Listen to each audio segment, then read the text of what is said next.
welcome to the show where we share the stories of the many who intersect with our healthcare system but are rarely heard from. My name is Kevin Poe, founder and editor of Kevin MD. Rate and review the show at kevinmd.com/rate. Subscribe at kevinmd.com/follow. Today in the show, we have Rod Tanchanco. He is an internal medicine physician. He's the author of the book, First Patients, the incredible true stories of pioneer patients. There's an excerpt from that book on Kevin MD titled Farmer Jesty's Bold Experiment. Rod, welcome to the show. Hi, Kevin. Thank you very much for having me. I'm glad to be here. So we'll get into your excerpt and book in a little bit, but first off, just share your story and journey to where you are today. Sure. Well, as you mentioned, I'm an internist going 30 years now this year. And I've had pretty much a, internal medicine, traditional internal medicine career pathway, going from group practice and then starting my own private practice for several years after that. And then along the way, I got involved in work in clinical trials as principal investigator. I tried other things in utilization management, and then eventually went back, find myself now in clinical trial work again. Okay. So as a medical director, medical monitor for early phase clinical trials. And also along the way, also obviously I wrote a book, but writing has always been an interest, something I've always liked to do. And as you know, I have a number of articles in Kevin MD. Thanks for posting them as well throughout the years. There's a great opportunity there. And then several years ago, I had enough stories, I think, to put together in this book, and I thought it might be interesting. It was definitely interesting for me, and I think it will be interesting for a lot of other people. So that's where we are. So you said that you've been an internist for 30 years now, and tell me about, was it difficult for you to transition outside of a clinical role into some of the non-clinical stuff that you do right now? No, and some of it, no, I wouldn't say it was difficult. Some of them just kind of landed on my lap, I guess, when I was in private practice, on solo practice. You get an email or a mail inviting you want to try this out as try a physician advisor type of on the side. Yeah. I'm sure a lot of doctors get those. And I said, well, why not? Something maybe to explore, and it's sort of a rabbit hole you get into that. And then I did that full time eventually for also a number of years. The clinical trial thing, I was just interested in it. Again, you get invited to do a phase 4 trial in your practice, and I said, why not? Let's see what it is about. And I kind of enjoyed it actually, and the patients enjoyed it. So I got into these other things. My wife tells me I have ADHD. It's probably true. You get into these other things, and they're all interesting. So we're going to explore one of your other interests, which is, of course, your book. It's titled First Patients, the incredible true stories of pioneer patients. And I know there's an excerpt on Kevin MD titled Farmer Jesty's Bold Experiment. But before we get into the excerpt, just tell me, how did the book come together, and what made you interested in writing it? Well, we have to do our yearly CMEs, right? And maybe several years ago, I was doing just that, reading some updates on pacemakers, pretty much the cardiology subject. And that's where the pacemakers story came from, pretty much. A little blurb, on the history of pacemaker. And that story was that the first implantable one in 1958, this woman in Sweden pretty much had her husband was dying and having syncope, 30 times a day, had CPR several times a day, not fun. And then she found out that the hospital where the husband was, that's where, Dr. Senning, and a lot of our colleagues know Dr. Senning, famous cardiovascular surgeon, right? Senning procedure and all that stuff, was working on early models of pacemakers. Yeah. And there was also another invention there. So she begged these two doctors to make a prototype. And that was sort of an interesting story. And that's how the first implantable pacemaker was created. And it saved this patient's life. And I thought, that's interesting. You're reading all through these technical stuff and jargony without a lot of personal stories like that. And I said, let's write about that. Because I've been writing these stories.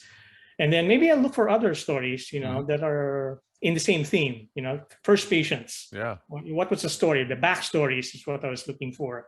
in some of these medical milestones. Yeah.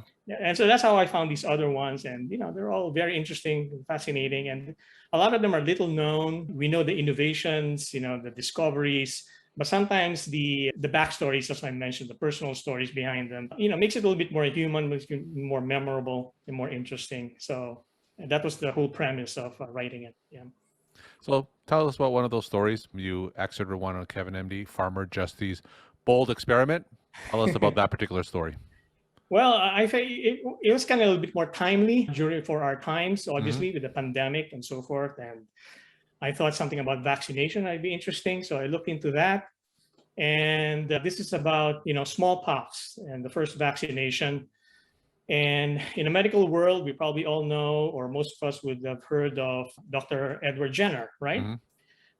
Smallpox vaccination and his famous experiments and his famous story about the milkmaids never having been exposed to, or not being infected with smallpox because they were exposed to cowpox, right, as milkmaids. And that's his theory. Now, that was according to his biography.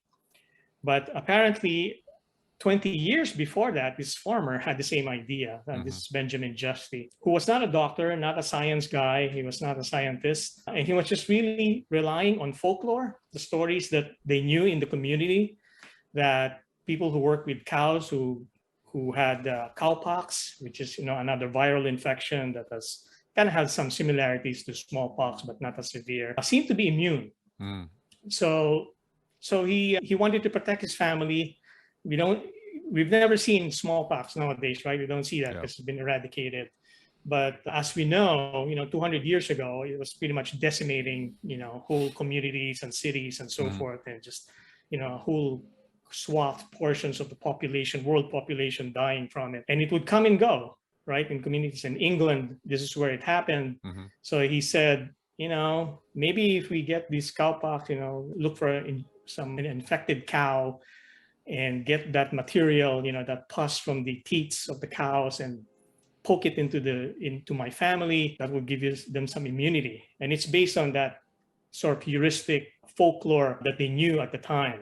No one was doing it, obviously, and he had to do it in secret. What they were doing back that time was called variolation, which was taking patients who actually had smallpox. And the same procedure, they would take the scabs or pus from a smallpox lesion and inject it into patients. So what you're doing, obviously, is infecting. A very dangerous procedure, but a lot of doctors back then were doing it, and it was very lucrative practice for a lot of the doctors then. So they weren't really looking for any change because why change something that's not broken? But it was also very dangerous because you're spreading obviously smallpox to the community that way, and people died also from it. But anyway, so this farmer did it, without any medical background, and he didn't really know how it worked. Obviously, no one did. But it did save his family. His wife got sick, but she recovered, and the kids, she had 2 boys back then, and they never got smallpox. But the parallels today is that he was kind of ridiculed and ostracized, kind of almost banished from his community. He was a pillar in his community back then. He was a prominent farmer. He had a big land, and he was very active in the parish and so forth. So he was kind of a pillar in the community. But after that happened, he was not very popular. He would go to the market, and he would get pelted by the people, and so forth. So he kind of had to lay low. So that was kind of the story there, because the thinking back then was that why would you introduce any material from a beast into a human being? It was sacrilegious. They really believed that doing that was not only ungodly and that kind of thing, but would actually turn people into beasts, into cows. So you would have these articles in the newspapers, drawings of people turning into cows after the vaccination and so forth. So that was the kind of treatment that he got. So it's kind of more abuse than anything else, and so he kind of had to lay low. And 20 years later, Jenner did it again, and he had the same experience. So, and even prominent doctors during that time, who were very well respected, really believed that doing that would turn people into oxen or cows and so forth. And they actually had scientific arguments to try and prove that. So they would show drawings of kids, swollen faces, and said, this patient is undergoing transformation into a beast after generation. So, nowadays, obviously, we have other anti-vaccination people and pro-vaccination. So the passion is about this, to me, the passion is still there, right? The reasons are more sophisticated. We don't think people will turn into cows with vaccinations, but just the same, I don't think it will ever go away, that there's always going to be some resistance to stuff like that. So I thought it was timely to see what it was like back then and how it kind of correlates and the parallels to today's situation. Now, how did you go about researching some of these stories or determining which patients or stories to write about and include in your book? Yeah, well, it took some time. Basically, as I discovered them, as I read on something, this may be included. Yeah. I mean, included. It's kind of interesting, and so forth. So there was really no set, criteria for it. The main criteria was did I find it interesting, pretty much, and will other people find it interesting? Is it something is there enough material there also? That's the other criteria, I should say, on the personal stories behind it, not just the innovations of the discovery, but to actually find some primary source material that looks into the personal histories and so forth. Not only to the patients, obviously the doctors also who discovered them. And sometimes the doctors were the patients, if you have a few stories on self-experimenters and so forth. So in the research, you go to whatever sources you can, I go to, obviously sometimes you have to read a couple of books and look through their sources and dig through those primary sources and look for it yourself and so forth. So it's pretty much a kind of long process for that to go through. Yeah. And as you delved into medical history through all these stories, any prominent themes that you've uncovered, anything that we as physicians today or the medical community today can learn from looking at the past? Yeah, absolutely. I think especially for our young colleagues starting out in medicine or in healthcare field, or for that matter, I think finding an area that really interests you or field that really interesting to you is probably important to do early on, because from the point of view of a lot of these discoverers, what I've noticed, they weren't just going every day showing up to a job. You know what I mean? They felt that they were doing something, they had to do something more. They were trying to answer questions that they found important and most importantly, interesting to them, even though maybe a lot of people around them didn't think so, didn't think it was important. But it was that kind of mindset and attitude and interest that really made these people go the extra mile, pretty much, and not just doing, the usual job. And then in the process, finding stuff and, making innovations and so on.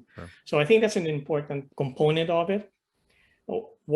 One thing that also is sort of correlated to that, and I found also interesting and kind of surprising, is that a lot of these innovators or, doctors or physicians, scientists who did this, they didn't set out to, I'm going to save the world. I'm going to invent something or come up with something that's going to be, save humanity, that kind of thing. They actually went out and they actually said this in interviews. I wasn't trying to do that. Like one of the stories is on H. pylori. We know that story very well. For hundreds of years, it's acid. We have a dictum, remember? No acid, no ulcer. Which we, and then Barry Marshall came along and Robin Warren, Australian doctors who proved that H. pylori was a cause of most of these H ulcers and so forth. And he was a medical resident and was just looking for a project to do. And he was saying, I wasn't trying to, really upend the GI world or find something revolutionary. I was just trying to do a project and maybe get published. So they're very simple, and then they found out they may be onto something, then it got a little bit bigger. And same thing with the penicillin story. I mean, I'm not talking about Fleming, who basically accidentally saw the mold. And the story pretty much ends there. The real discovery was 10 years later with the Oxford group with Dr. Howard Florey and his team, who actually worked on extracting it and developing the antibiotic.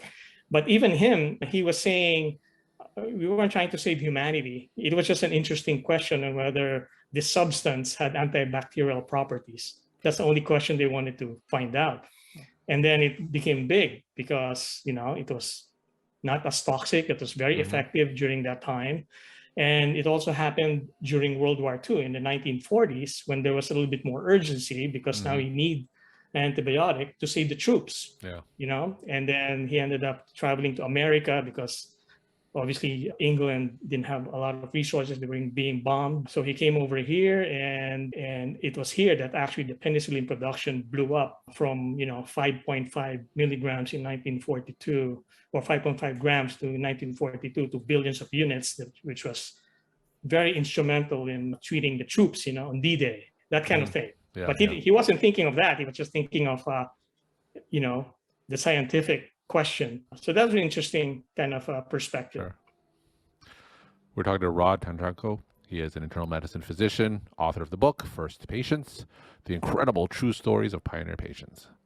Rod, what are some of your take-home messages that you want to leave with the Kevin MD audience?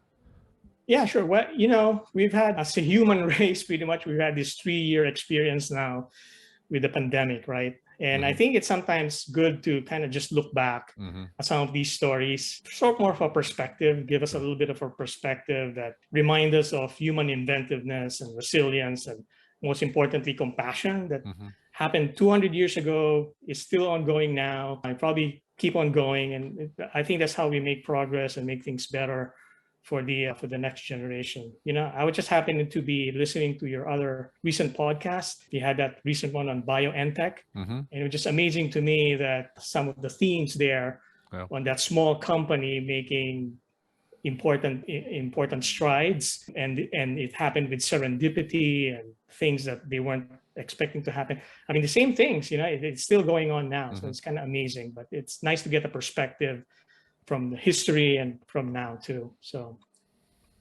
I think that's what we'll get from it. Rod, thank you so much for sharing your time and insight. And thanks again for being on the show. Thank you very much, Kevin, for having me. Thank you.